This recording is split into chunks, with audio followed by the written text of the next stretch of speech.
السلام عليكم. تحية لجميع المتابعين والمتابعات من جميع أنحاء المغرب وحتى خارج المغرب. المهم اليوم جيت باش ندوي معكم على وديت واحد الظاهرة اللي ولينا كنشوفوها بزاف.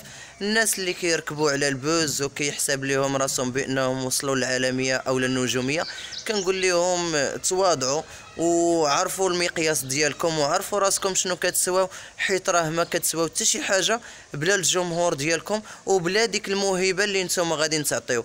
ولينا كنشوفوا دابا واحد الناس اللي ما عندهم حتى شي موهبه وحتى شي حاجه وداروا البوز وباغيين يطلعوا لواحد المستويات اللي هما اعلى منهم وكبر منهم بزاف. كنقول لهم احترموا راسكم واحترموا دوك الفنانه، احترموا الشعب ديالكم. هاد الشعب المغربي اللي اي واحد كيجي كيكذب عليه وكيبقى يخربق عليه وكيدير شي حاجه اللي كتخسر من السمعه ديالنا كمغاربه. والله العظيم يعني مني دخلت انايا باش نشوف دوك الفيديوهات اللي كيتلاوحوا لهذا الشخص اللي سميتو اكس 1 ان 1، شفتهم بانهم لا علاقه مع دون المستوى، لا علاقه مع المجتمع، لا علاقه مع شي حاجه اللي هي ثقافه نقدر نعطيها لولاد الشعب يتثقفوا بها، حتى شي حاجه ما هي مصلحه ديال الشعب. لا تجعل السفهاء مشاهير، حيت هو ما عنده حتى شي حاجه اللي غادي تشهر بها.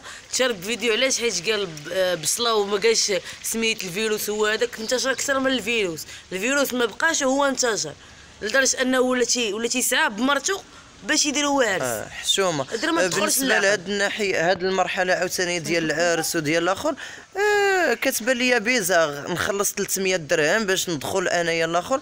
الا كنت باغي ندير الخير في واحد الانسان اللي هو محتاج، نمشي لدار العجز وندق عليهم ونشوف شنو محتاجين نعطيه لهم، ولا نمشي لدار الايتام، ولا نمشي لدار الناس اللي مرض بدا السرطان، نمشي غير لعند الناس اللي محتاجين اللي كاينين غير في الزنقه، اللي الا ما تغطاو بالسم لا ما تغطاو بالسما ما كيفرشوا الارض. يعني هاد الناس هادو هما اللي في امس الحاجه باش نعاونهم.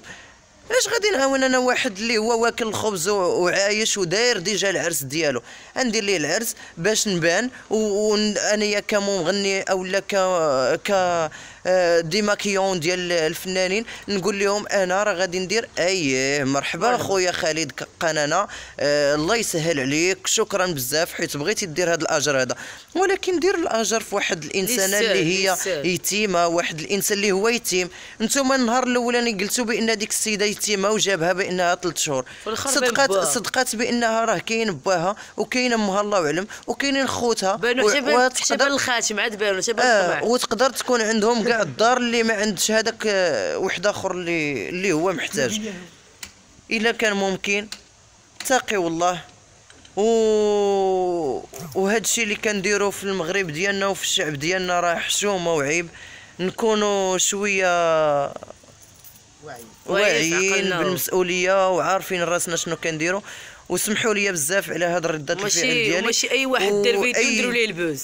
هو انايا كغيور على المغرب ديالنا وغيور على ولاد الشعب كنهضر بهاد الحرقه هادي. والله يعاونكم ونكاركم مبروك.